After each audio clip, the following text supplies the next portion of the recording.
Pada akhir Februari 2026, sebuah konflik yang udah lama jadi bara di Timur Tengah tiba-tiba meledak. Eskalasi ini mendorong seluruh kawasan ke situasi yang sangat nggak pasti, dan laporan-laporan awal yang muncul, wah, itu benar-benar mengguncang dunia. Semuanya dimulai pada hari Sabtu, 28 Februari 2026. Tiba-tiba aja media di seluruh dunia dibanjiri berita soal serangan besar-besaran terhadap Iran. Gambar bendera yang saling berhadapan ini ya langsung jadi simbol dari eskalasi yang sebenarnya sudah lama ditakuti banyak orang. Oke, kita bedah dulu bagian pertamanya, serangan mendadak di seluruh Iran. Jadi ini bukan insiden kecil-kecilan ya, ini adalah serangan terkoordinasi berskala besar yang targetnya itu langsung ke jantung negara itu. Skala serangannya itu luar biasa. Menurut berbagai sumber berita, ledakan dilaporkan terjadi hampir serentak di kota-kota besar di seluruh negeri, mulai dari ibu kota Teheran sampai ke pusat-pusat industri dan militer lainnya. Ini jelas bukan serangan acak, ini nunjukin tingkat koordinasi yang sangat tinggi.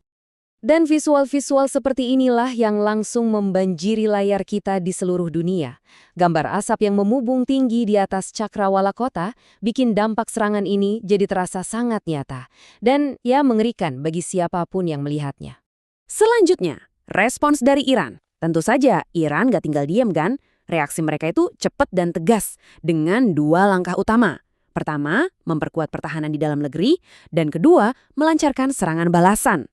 Langkah pertama yang mereka ambil itu drastis banget, mengunci total seluruh wilayah udara negara. Bayangin, ini tindakan yang ekstrim. Ini bukan cuma soal menghentikan semua penerbangan sipil, tapi juga mempersiapkan pertahanan negara untuk menghadapi kemungkinan serangan gelombang berikutnya. Dan hampir di saat yang bersamaan, serangan balasan langsung dilancarkan. Korps Garda Revolusi Islam atau yang biasa disebut IRGC langsung mengklaim kalau mereka udah nembakin rentetan rudal dan drone ke arah Israel. Nah, disinilah siklus serangan dan pembalasan itu benar-benar dimulai. Hal ini kemudian memunculkan pertanyaan besar, siapa sebenarnya di balik serangan awal ini? Berbagai laporan dengan cepat mengisyaratkan kalau ini mungkin bukan operasi yang dilakukan sendirian oleh satu negara. Oke, sebelum lanjut, kita pahami dulu istilah kuncinya. Apa itu operasi gabungan? Gampangnya, ini adalah aksi militer di mana ada koordinasi tingkat tinggi antara dua atau lebih kekuatan militer yang bertindak di bawah satu komando. Jadi ini bukan sekedar aliansi biasa ya, ini integrasi penuh di lapangan. Nah, disinilah muncul sebuah klaim yang mengubah gambaran besarnya. Seorang pejabat AS yang bicara secara anonim ke Al Jazeera, kabarnya mengkonfirmasi kalau serangan terhadap Iran itu memang benar sebuah operasi gabungan yang melibatkan militer Amerika Serikat dan Israel. Nggak lama kemudian muncullah justifikasi resminya. Presiden AS saat itu, Donald Trump, menyatakan kalau tujuan dari operasi militer ini adalah untuk melumpuhkan apa yang ia sebut sebagai ancaman nyata dari pemerintah Iran. Tapi, para analis dengan cepat menyoroti sesuatu yang terasa sangat janggal. Pemilihan waktu serangan ini menimbulkan pertanyaan besar tentang apa sebetulnya motif di baliknya. Ini pertanyaan kuncinya. Di saat lagi ada upaya diplomasi serius yang sedang berjalan, kenapa malah melancarkan serangan militer yang hampir pasti bakal menggagalkan seluruh prosesnya? Kan aneh.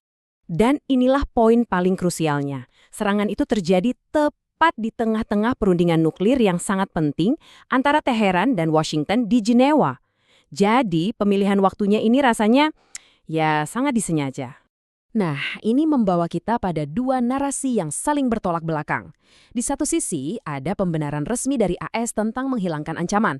Tapi, di sisi lain, ada pandangan dari analis seperti Kamrafa yang berpendapat kalau tujuan sebenarnya adalah untuk secara sengaja menghancurkan jalan menuju diplomasi.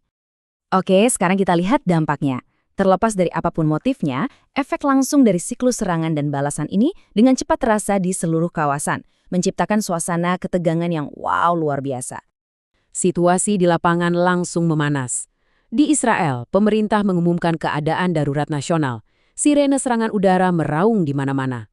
Sementara di Iran, rumah sakit disiagakan dan wilayah udara tetap ditutup rapat.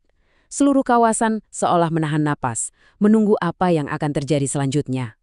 Pada akhirnya, yang kita saksikan adalah eskalasi yang terjadi begitu cepat, yang mendorong kawasan yang sudah rapuh ini ke dalam kondisi yang sangat berbahaya.